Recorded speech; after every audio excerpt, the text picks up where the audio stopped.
Hello mga munting kaibigan, kamusta kayo? Handa na ba kayo para sa ating CBC online class sa inyong tahanan ngayon? Kaya tara na! Ngunit bago tayo pumunta sa tema ngayon, may tanong ako para sa inyo. Nakasama ka na ba sa tabi ng isang taong napakalakas at iparamdam sa'yo na ligtas ka? Sino ang nakakaalam kung ano ang isang commander? Sino ang nagpadalos-dalos na kumilos at nagpunta sa isang masamang sitwasyon? Dahil ang tema ngayong araw ay ang commander. Natutunan natin sa nakaraang klase na ang ating kaluluwa ay pinaglalaban ng Diyos, na gustong mamuhay kasama niya magpakailanman sa kaharian ng langit. At ipinakita ito sa pamamagitan ng pagbibigay ng kanyang kaisa-isang anak na namatay para sa atin. Linisin tayo sa lahat ng kasalanan at ipagtanggol tayo sa kasamaan. At ang masama rin ay nakikipaglaban para sa ating kaluluwa dahil ayaw nitong mamuhay na nag-iisa sa impyerno na pangwalang hanggan. Kaya nakikipaglaban ito na piliin natin siya at ang mundo. Naglalagay ng mga kaakit-akit na bagay sa harap natin na tila mas cool para i-distract at dayain tayo. Ang mga tumatanggap sa sakripisyo ni Jesus at naghahangad na sumunod sa salita ng Diyos ay ipinapakita ito sa pamamagitan ng kanilang pag-uugali at pinararangalan siya. Ang Diyos na tagapaglikha ng lahat ng bagay ay ang nagiging kanilang commander. Alam mo ba kung ano ang tungkulin ng isang commander ng digmaan? Ang commander ay taong bihasa o may sapat na kaalaman. Alam niya ang lahat patungkol sa digmaan at alam kung paano protektahan ang kanyang hukbo. Ang lahat ng mga sundalo ay nagtitiwala sa kanilang commander, kaya lahat ng utos niya ay sinusunod nila.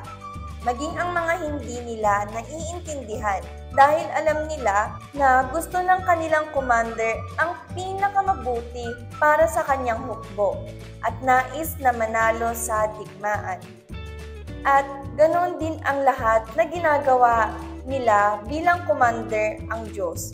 Nagtitiwala at sumusunod sa Kanya, gaya ng sinabi niya sa Kanyang salita.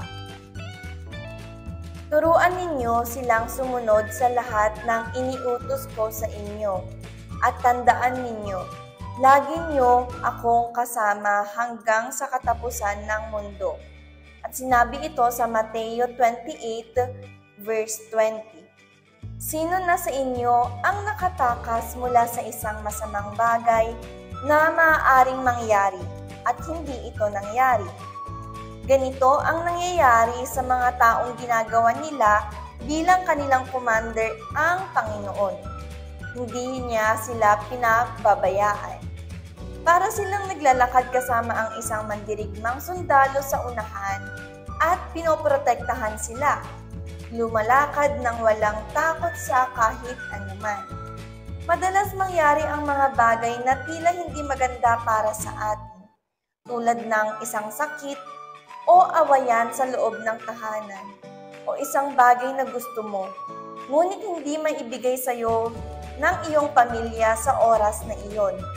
At kahit isang bagay na hinihiling mo sa Diyos ay hindi ito nangyayari. Kanino na nangyari ito? May nangyari bang masama na nagpalungkot sa iyo?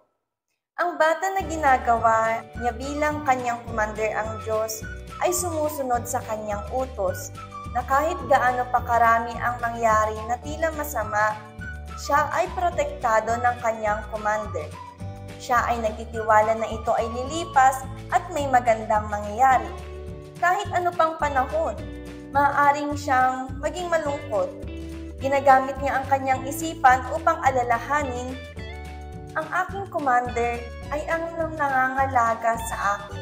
At bumalik siya sa pagkakaroon ng kapayapaan at kagalakan.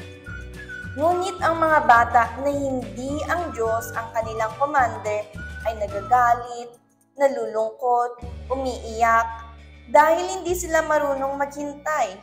Gusto nila agad na mangyari ang lahat at iniisip nila na kung hindi ito mangyayari sa sandaling iyon, hindi na nila makukuha muli ang gusto nila. Gumagawa sila ng padalos-dalos na mga aksyon tulad ng pagnanakaw ng isang bagay na talagang gusto nila. Sila ay nananakit, sila ay nagmumura, sila ay may galit sa loob nila at walang kapayapaan. Sino ang gusto na maging commander nila ang Diyos at magkaroon ng kapayapaan? Tara, anyayahan natin siya na pangunahan niya ang ating buhay. Kaya manalangin tayo. Ipikit ang iyong mata at kamay sa iyong puso.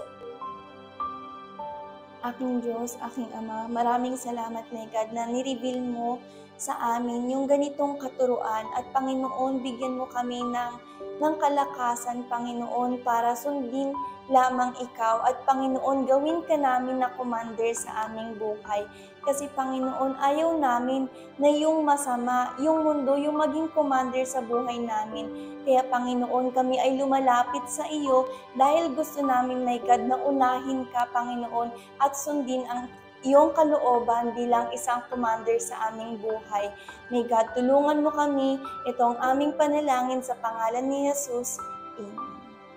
Ngayon, ay mayroon akong laro para sa inyo at ituro sa sino mang kasama mo ang natutunan natin ngayon. Kakailanganin mo ng tela upang magsilbing panakip sa mata.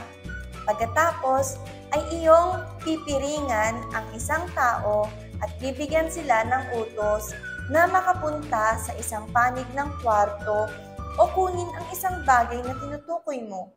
Ngunit, iikot muna siya ng isang beses para siya ay malito kung nasaan siya. Simulan ang pagbibigay sa kanya ng mga tip kung saan siya dapat pumunta. Maaaring ganito, lumiko sa kaliwa o pakanan, o maaari mong sabihin na malamig o mainit. Ang intensyon ay siya na nakapiring ay may hirapan na makarating sa particular na lugar. Pagkatapos ay pumili ng isa pang tao o ang parehong tao at ulitin ang buong proseso ng laro. Ngunit ngayon ay hahawakan mo ang balikat ng taong iyon upang gabayan siya. Pagkatapos ay ipaliwanag na ang nauna ay nahirapang makarating sa dagat sa dapat nilang puntahan dahil ang pagkakaroon ng piring ay naglalagay ng inseguridad na lumakad. Gayunpaman, ang pangalawa na pinatnubayan mo ay nagkaroon ng kapayapaan at katiwasayan upang makarating sa kung saan kailangan niyang puntahan.